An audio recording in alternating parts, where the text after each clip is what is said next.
Hi, I'm Julia Way, and today I'm going to discuss 3 of the most interesting foreclosure cases of 2012. I represent private money lenders, and in the recent economic times, those lenders have had to take back a number of properties through non-judicial foreclosure sales. As you can imagine, borrowers have challenged these sales in the courts, and the California courts have had to address California's non-judicial foreclosure statutes. The 3 cases that I'd like to talk to you about today start with the first one, DEBRUNNER versus Deutsche Bank.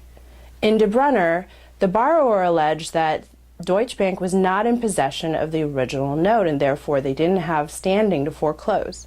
What happened in DEBRUNNER is that the California courts concluded that after reviewing the non-judicial foreclosure statutes, there is no requirement for the lender to have the original promissory note before beginning a foreclosure sale. This is different from a judicial foreclosure, which many other states have, and California also has as well. In a judicial foreclosure context, the court clerk is going to ask you for the original promissory note. And the reason is, before you can receive a court judgment, you are essentially exchanging one debt instrument for another. So in that circumstance of a judicial foreclosure sale, you will actually have to provide the original promissory note. And in that case, the court clerk will cancel it as being satisfied, and in exchange, the court issues a judgment against the borrower, who then becomes a judgment debtor. Also in 2012, the California courts concluded that even if the lender has not assigned the deed of trust, they are still entitled to conduct a foreclosure or at least commence the foreclosure process. And that was the holding in the case of HAYNES v. EMC Mortgage. And lastly, the case of SKOV v. US Bank. This case is particularly interesting, not the least of which because it takes place here in our backyard in Saratoga, California, but also because in that case, it was a circumstance where the courts had actually sided with the borrower.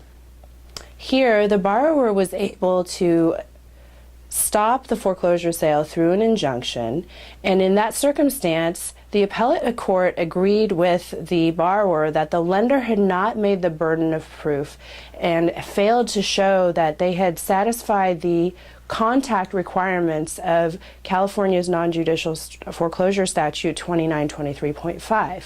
So in that circumstance, SKOV v. US Bank actually was a circumstance where the borrower was allowed to stop the lender from foreclosing, and the lender was held to a higher standard of proof to demonstrate that they had met the statutory requirements before they could begin the foreclosure process. To read my blog article, as well as any other blog articles from the attorneys here at this firm, please visit our website at bayarearealestatelawyers.com.